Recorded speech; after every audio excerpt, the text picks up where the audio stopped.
Well, Elon Musk is back at it again with reverse psychology as we get Tesla delivery numbers. On Friday, Omar from the Whole Mars catalog on Twitter posted, "I plan to increase my stake in Tesla in the coming weeks and months." To which Elon Musk responded and said, "Please advise people to be wary of margin loans. Tesla has always been has always had high variability, or has been a high variability stock, my goodness, often with no obvious rhyme or reason. We are confident about long-term value creation, but cannot control the manic depressive nature of the stock market." This initially was seen as bearish, but was it though? When I first read the comment, I thought to myself, if that was bearish, think about this, and then we're going to get into the delivery numbers and some of the catalysts for earnings, okay? But if Elon Musk, with after hours for trading of the stock still open on Friday when he tweeted this, if it was indeed a bearish comment, then that would almost be seen as insider trading if deliveries came in bad, right? Because you make a bear comment, and then 2 days go by, and then stock tanks, let's say, if deliveries came in poorly, then that could be potentially seen as insider trading. But if you make a bearish comment, and then 2 days later, really good news comes out, what you've actually done is played a little game of reverse psychology. Hey, look, I told people not to buy the stock, okay? I would never pump a stock. I told people not to buy it, as a matter of fact. It's kind of a potential Elon Musk line, right? I actually replied to that tweet and said, "Signed, the SEC appointed handler," for Elon Musk, because as we know, after the 420 saga, Elon Musk is supposed to have somebody who monitors every single one of his tweets. And I thought that is the perfect thing to do right before good news. Leave a bearish comment so you could reverse psychology the SEC. Man, look, I'm cautioning folks. The stock just goes up. I'm not pumping it. It's just the stock doing its insanity. There's no rhyme or reason for this. Kind of brilliant. So, what just happened? Yes. Well, it is course lecture filming completion day, so we're posting some lectures tonight, which is really exciting. New lectures coming up. Okay, but what we actually got were deliveries. We got some pretty incredible numbers here. So the market was expecting 400 and about 45,000 vehicles to be sold by Tesla. This is approximate. Some estimates were around 448, some were a little lower, but nobody was really higher than about 455. And what we got was actually something I felt like maybe I should have talked about a little bit more, but it's not attempted to be a pitch here, but I do have a Tesla affiliate link. When people go to metkevin.com/Tesla, you can actually see how many people I've referred to Tesla. And like 30 days ago, that was 98. And granted, I've pitched it a few times with some of the tax credits, but that's shot up to, I think it's over like 130 now or something crazy like that. And I thought to myself, wow, it really seems like that link is functioning a lot more this quarter than it previously had.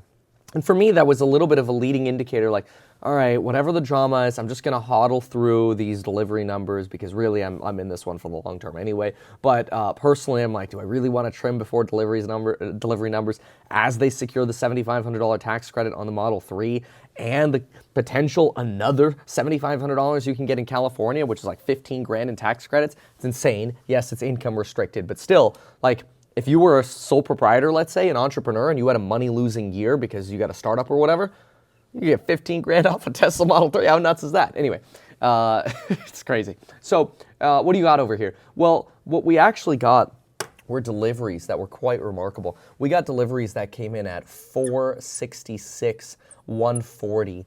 That's actually up 83% year over year. Now, that's actually a bit of a dangerous number. What I think this is a little bit misleading to quote, or why I think it's misleading, is this actually refers to Q2 of 2022. And you might remember Shanghai was basically shut down for the majority of the second quarter, it seemed like. That was a pretty bad quarter for Tesla.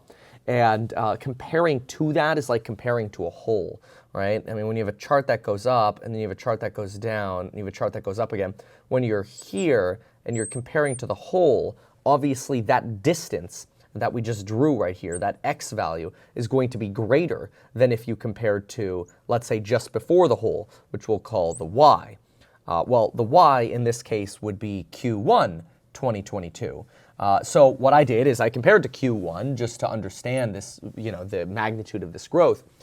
And while Q2 had growth of 83% year over year, if we go back and compare basically 15 months ago to Q1, we actually get about 50.3%.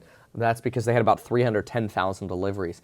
That's pretty remarkable, the fact that we're basically back to now that 50% growth rate, which is remarkable. Again, no shade here on Tesla at all. Now, what we could do as well is we could get the quarter over quarter comparison. We could just look up really quick the exact number of the Q1 deliveries for 2023, which those were 422. And then we can kind of create an annualized rate of growth here, right? So we had 422,875. That was your Q1 number. We just had 466,140. So we're going to divide these. And that's going to be our growth rate quarter over quarter. And if we multiply this by 4, X by 4, what you're doing is you're creating an annual growth rate of sales, not production.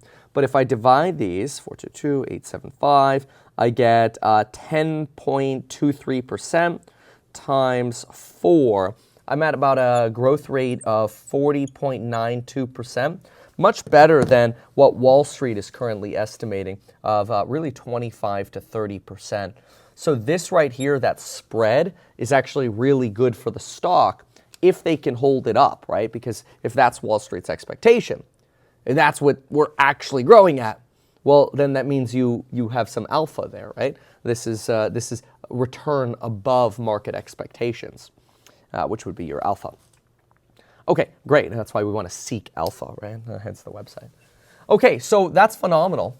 These are really, really good delivery numbers. Production numbers came in at 479.7. And so again, still a little bit above the 466, but that's old news now. We are producing more than we're selling at this point. Initially, that was blamed on a lack of like trains and freight cars. Now, international freight really is in a freight recession, and they're kind of begging for deliveries. So I don't suspect this is as much of an issue anymore now, but we're growing production slightly faster. But honestly, they're relatively close, so I'm okay with that. Now, what are the catalysts that we really want to pay attention to going forward? Well, obviously, you need to mark your calendar for July 19th. Now, before I talk about July 19th, I do want to mention that link down below is a free newsletter that we're doing now. This is totally new. It's 100% free. It's just a little snippet of daily motivation for you, and it's all just based on my perspective. It's my perspective, my ideas, rules, principles for life. Try it out if you want. Click the link down below. Again, there's no cost to it. We just want to always provide more value, and we think it's a great thing. And the feedback initially, like, I personally don't love email lists unless they're like really good, but the feedback we've been getting has been incredible. People are replying to these every single day, and I'm reading the replies. I can't respond to all of them, but I'm reading the replies. I'm like, wow, people actually really like these. I'm blown away. I never knew people actually liked email lists. Anyway, so I linked it down below in the description. You can click on it there. Okay, so what's July 19th? Well, it's earnings day. So July 19th is earnings day for Tesla. This is obviously an important catalyst. I want to talk about things we're going to be looking for earnings.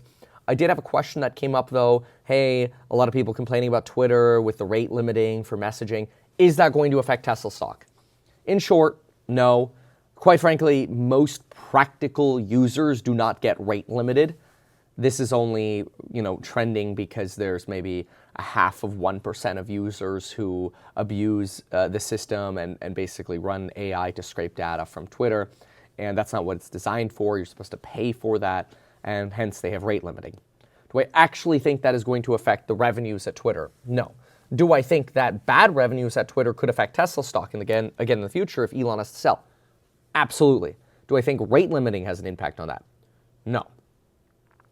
Great. So now, earnings. What are the big catalysts? Okay, well, they're going to be the catalysts of what everybody talks about, and they're going to be the catalysts that I think actually matter.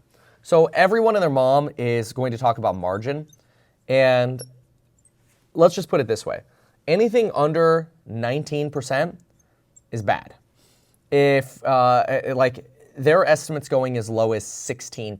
So you've kind of got this range, 16 to 19. Obviously, the lower, the worse, because your EPS is just going to tank here. What would be fantastic is getting a 2 in the front again. So if we could get anything above a 2, that would be very, very good. However, it could be offset by two big problems that I believe may be coming to Tesla, and that is going to be your cash flow issue, which last quarter fell to under $500 million, which is still pretty good for a company that's expanding as much as it is. But, you know, consider what you have. You've got Shanghai expansions. You've got Nevada expansions. You've got Texas and Berlin.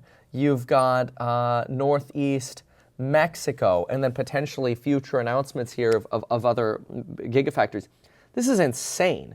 These are so many things going on at once, and it's actually what Tesla should be doing. You know, you should remember, if you've been watching my videos for a while now, I've always talked about the idea of like, look, once you figure out the gigafactory model, put them around the world. Elon Musk has famously just recently been to countries like India and France, teasing new gigafactories coming to those areas. Elon Musk does not like the phrase copy and paste because he sees each giga as having a priority. I respect that. But I'm a big fan of expanding. What they should be doing is investing. It's like Intel. Dump money into doing what is good for the future of your company.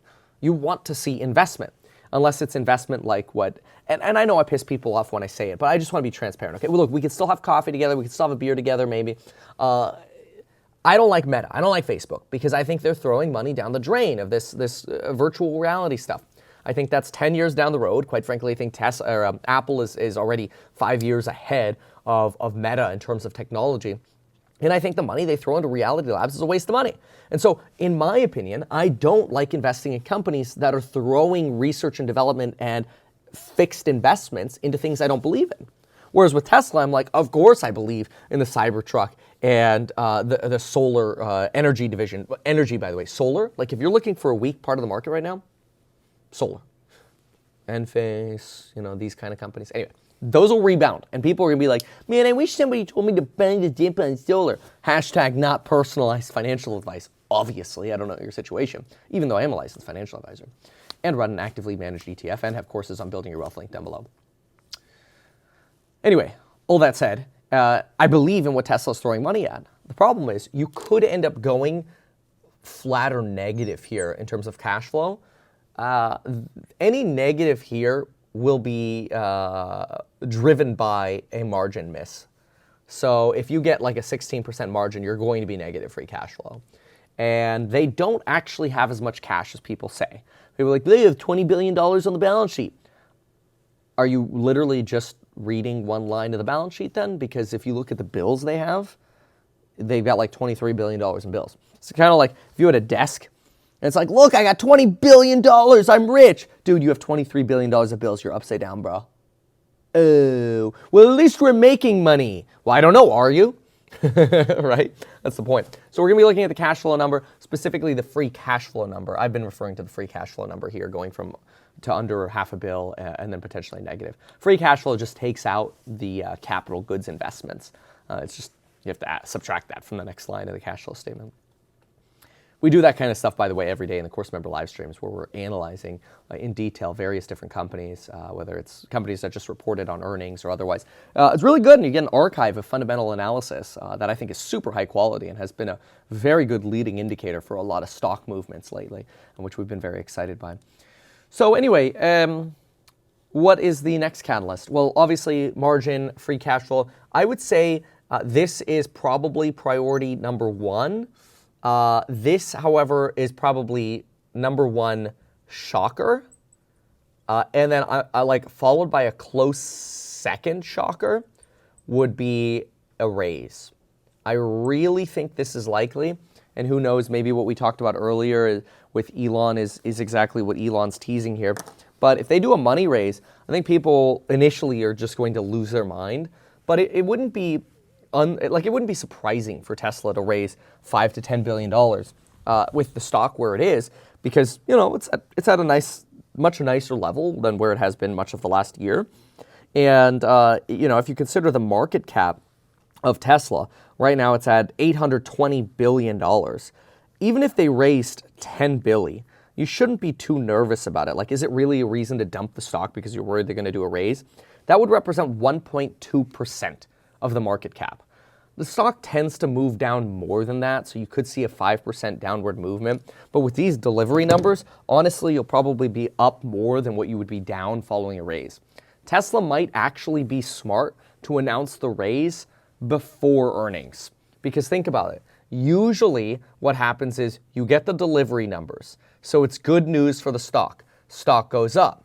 Then you get earnings. That's when you get margin and free cash flow and future forecast. Stock usually goes down. So when would the best time be to raise? In my opinion, right before earnings. So I think it's coming.